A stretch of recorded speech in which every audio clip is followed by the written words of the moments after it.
We're honored today to have Chuck Leavell on with us. Chuck's calling in from Atlanta, and Chuck is, we all talk about on Green is Good, Mike. We talk about having people who are doing stuff for the environment. I think sometimes we refer to them as green rock stars. Yeah, or greenies or green rock stars. We really have today a green rock and roll star, one of the co-founders of the Allman Brothers Band, and he's been the keyboardist for the Rolling Stones since 1981. Chuck, this is really, truly an honor for Mike and I to have you on the show on Green is Good today. Thank you for joining us. Well, it's great to be with you guys. I really appreciate the opportunity and look forward to talking to you. So Chuck, 1981, you've been with the Stones, and now you've taken your celebrity and you've gone green. You're one of the guys who have really been doing the green revolution before it even came to America. When did you turn green? When did you become environmentally conscious?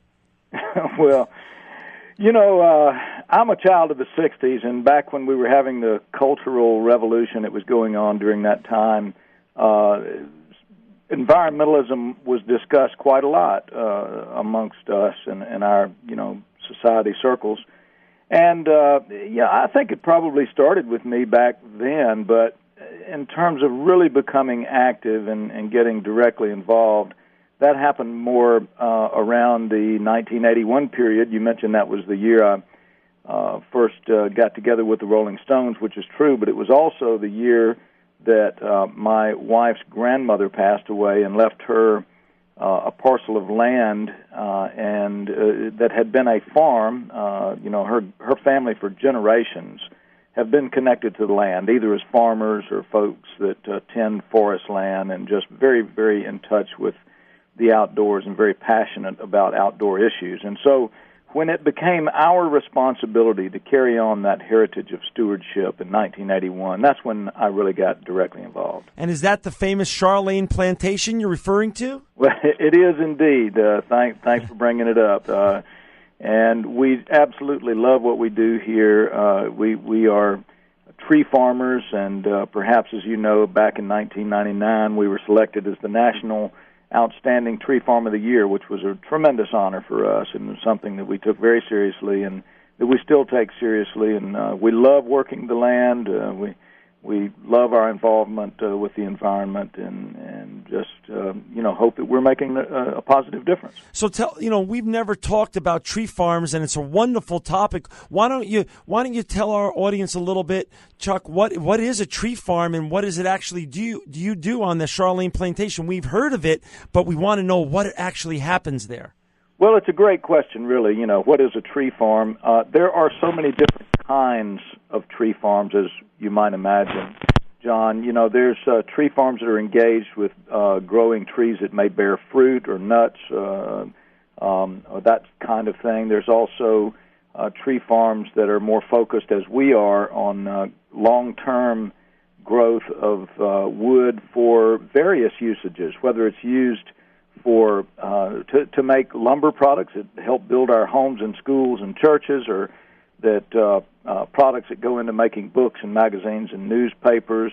Don't forget that most musical instruments come from the resource of wood, so I wouldn't have that incredible thing called a piano to play if it weren't for the resource of wood, nor would my pal Keith Richards have those guitars, those wonderful guitars, and so many other musical instruments come from wood. So there's a lot of different types of tree farms. Now, we're engaged mostly in what we call southern yellow pine here in this region of the world. The South is a fertile place to do this, and we've been very successful at it. But let me just mention that going forward, other than the things that I've just mentioned, what tree farms like mine and people that are engaged in this long-term effort of managing forest lands, are providing clean air, clean water. As you guys know, there's this huge discussion going on now in Congress about climate change.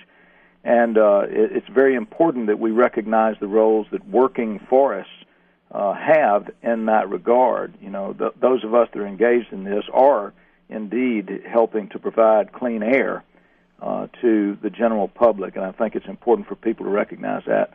Also, one other subject that's being discussed a lot these days is biomass. We're all wanting to get away from the foreign oil dependency. That's another tremendous discussion that's going on in the country.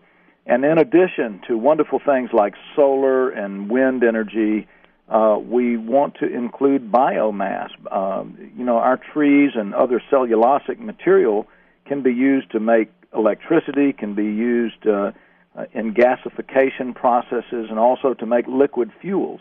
And so I think there's a lot of bright spots, but it's also a great opportunity for me to be able to explain to folks all of the things that wood can do for us. That is amazing. So since 1981, you and your wife have been doing that. And so give us the bridge from 81. Now we're in 2009, and the green revolution looks like it's here to stay in the United States, and we're thankful for that. But now, how did you get from there to the Mother Nature Network, which I've been on the site 200 times. It's one of the greatest environmental websites. It's actually sort of new, but you've already made a huge splash in the environmental industry and in the general public. Tell us, how did you get from there to here, and what's your vision and goal with the Mother Nature Network? Well, first of all, thanks for bringing it up. MNN, Mother Nature Network, MNN.com, did just come online this year in January. I'll give you the short of it. My partner, who's a brilliant man up in Atlanta, Joel Babbitt, approached me, and Joel's been in the public relations and advertising business all his life, and he came to me and he said, "Man, all of my clients are wanting to do better by the environment, and in doing so, they want to get their messages out, and I'm in public relations and advertising, so they're coming to me and saying, where do we need to be to get these messages out?" And Joel said, more and more people are going to the Internet for information. So he was telling his clients, big companies like Dell Computer, AT&T, and others of similar size, telling them, well, you need to have an exposure on the Internet. And in the research that he did, he called me and he said, "Man, I've been advising my clients about this, but I can't find any really wonderful, great, iconic website dedicated to environmental issues." He said, "I would like for you to research it yourself and tell me what you think." Well, I did, and of course I was familiar with a whole range of sites that have been there for a long time. By the way, there's hundreds and hundreds of sites out there, as you guys might know, because you've probably been to them as well.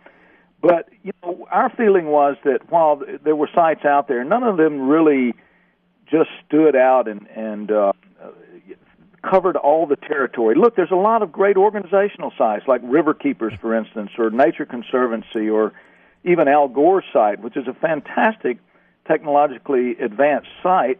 But all of those sites are focused on one thing. River Keepers is on rivers. Nature Conservancies is on their land issues. Al Gore's site is strictly climate change. There was nothing out there that we felt was covering everything. Chuck, when we come back from the commercial, you're going to tell our listeners why and how then you launched the MNN.com and how you've gone from a small website in January to one of the leading environmental websites now in the world. We want to hear the story when we're back from our sponsors of Green is Good. If a little green is good, more is even better.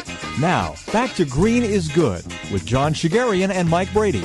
Hey, welcome back to Green is Good. We are so honored and thankful to have Chuck Leavell on. He's live from Georgia today. He's on the phone, and he's telling us how he started the great website, MNN.com, MotherNatureNetwork.com, which has gone from a small little website started in January to now one of the leading environmental green websites in the world. Chuck, we're going to pick up where we left off. You're saying how all the websites that were out there were very focused on one or two topics, and how you then had the vision to create MNN.com. Go on. You pick up where you left off, Chuck. Oh, great. Thanks, John. Well, as I was saying, we found that there were these organizational sites that indeed, as you mentioned, were focused on one subject, whether it might be, rivers, or it might be land issues, or in the case of Al Gore's site, which again is a wonderful site, It's strictly all about climate change. And so we decided, wouldn't it be a good idea if we built a site that covered all of this territory and also did it in a voice that people could understand? That was another thing that we found, guys, was that you take some of the governmental sites, for instance. They're actually some of the most accurate and well-vetted sites.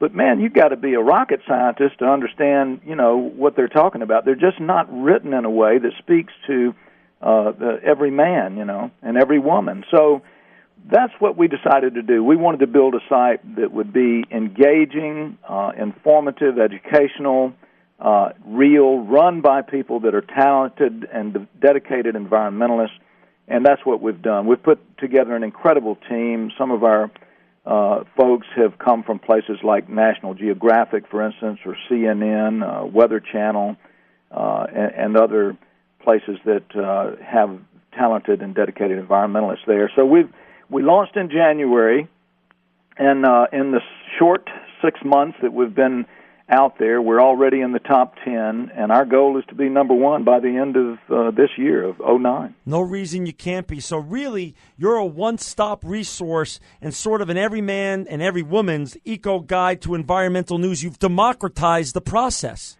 Well, that's exactly what we're trying to do. Let me mention one other thing. Sure. There was a major research study done on people's attitude towards the environment about a year ago. This study by Yankelovich was done.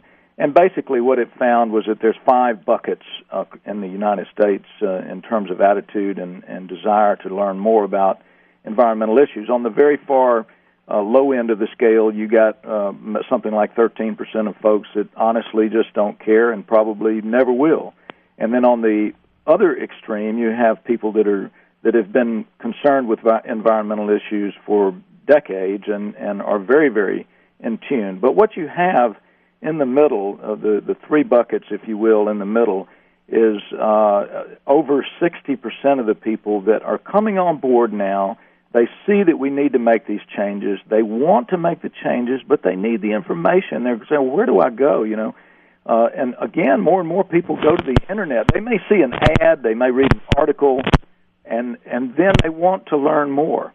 And so they go to the Internet to study and learn more. So that's another reason we wanted to put this together. And on a day, and we know you have a day job. We love your music and we love what you do with the Stones. So we know you have a very, very good and great day job. What do you do day to day with regards to MNN.com? What's your role? Like, how do you really roll your sleeves up, and what do you do over there? Well, it's wonderful because for the first time in my life, I have an office. I'm an executive, man. You have an office and it's not on a stage, you mean? That's great. I joke about that because it is such a different thing for me. But to answer your question, yeah. I am, first of all, a co-founder along with my friend Joel Babbitt. So, right. we were there in the beginning. But I have 2 video programs on the Mother Nature Network. One is called Love of the Land, and so I go out and I find stories about people that are perhaps doing something especially good for land, or maybe they're facing a certain challenge, and do these little 2.5 to 5 minute video clips about that subject matter, and that's been a lot of fun. The other program is a little more lighthearted, and it's also very interesting. It's called In the Green Room. Nice double entendre there. Yeah, absolutely. And that is conversations with other people of note. They might be fellow musicians or songwriters or singers or performers, but they might be artists or CEOs of companies or actors or whatever that have a particular environmental concern. For instance, if you will, Chevy Chase. Sure. And his wife, Janie. Janie does this marvelous thing where she takes a carbon audit of public schools and then advises them how they can do better. And, Chevy's, of course, supporting her, and I interviewed the 2 of them together, and he's hilarious, as you know. And what a lot of people don't know, Chevy's an amazing piano player. Come on. No, he's great. Chevy started out, a little trivia for you, as a drummer with Becker and Fagan, the precursor to Steely Dan. Right. Wow. Did not know that. But he had a lifelong love of music and learned at a young age. So, anyway, folks like that, I interviewed John Bell of Widespread Panic, and got some other great ones that will be coming up before too long. Willie Nelson, Derek Trucks. Derek is a fellow tree farmer, and of course Willie has his marvelous efforts with Farm Aid and with biodiesel efforts and that sort of thing. I have the two programs, and then my title is Director of Environmental Affairs, so I also keep a close eye on all the stories that come across the website. And of course, music is in your bones and your DNA, and so now that you have an office, go back then to music. Tell us a little bit about what role does the environment really play in your music, and then take all the friends that you've made over all the years in your musical world, and what role do the musicians play, and should they play, in the environmental movement?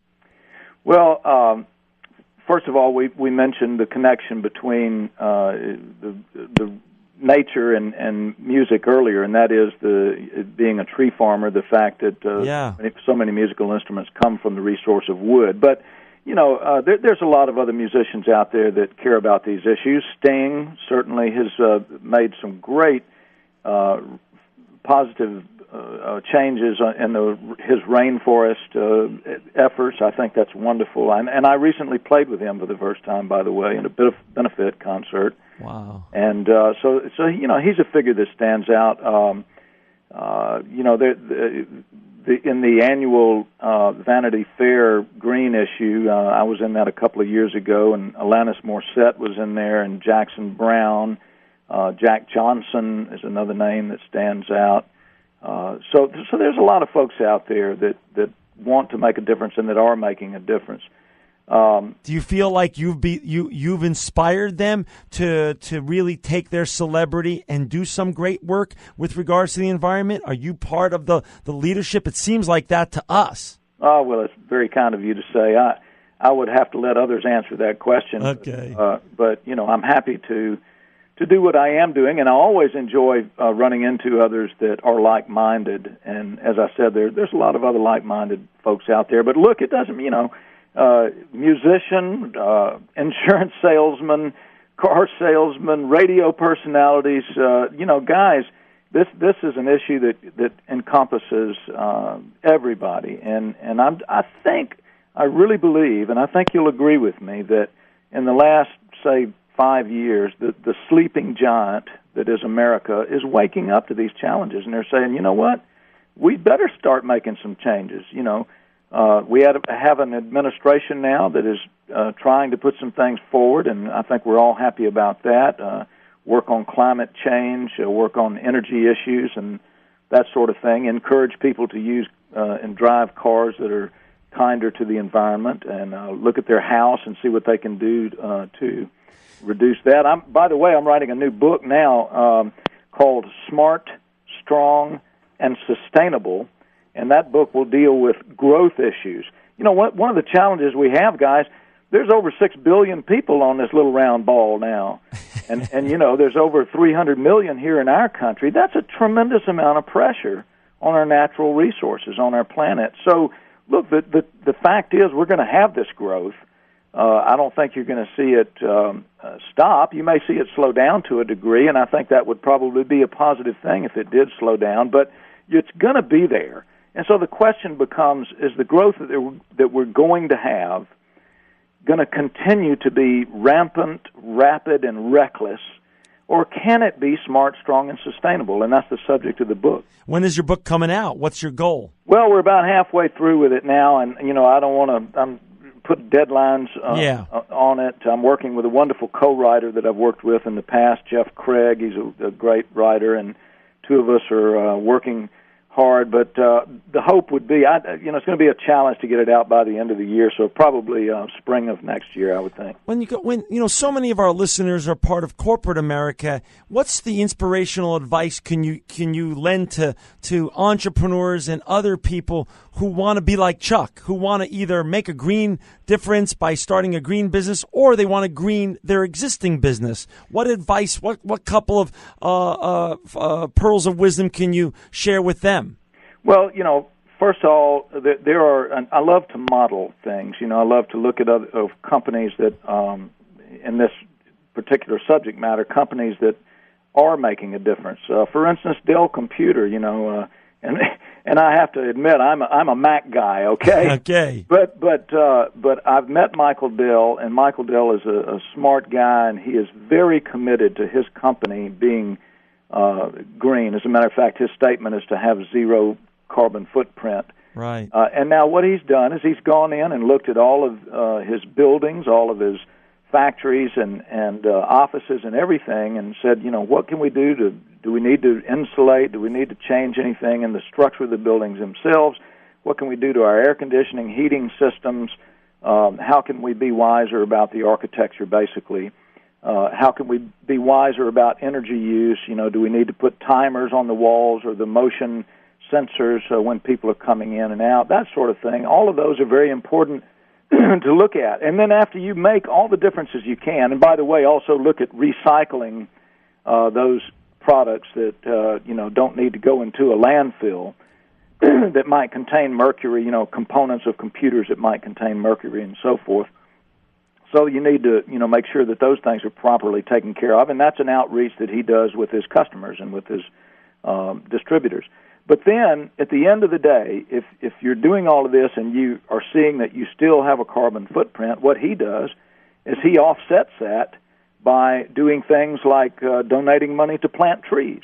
Right. So, again, we're about to enter in this conversation deeply about climate change and carbon offsets and cap and trade. These are coming in now. People need to study up on this. They need to be more aware of it so that we can make intelligent decisions going forward. So, it's so exciting to speak with you, Chuck, and so inspirational because now that you have an office, it sounds like you're really loving your new career here. I mean, and so our question is, what's the goal? Where do you want to take this? I mean, the opportunities sound limitless.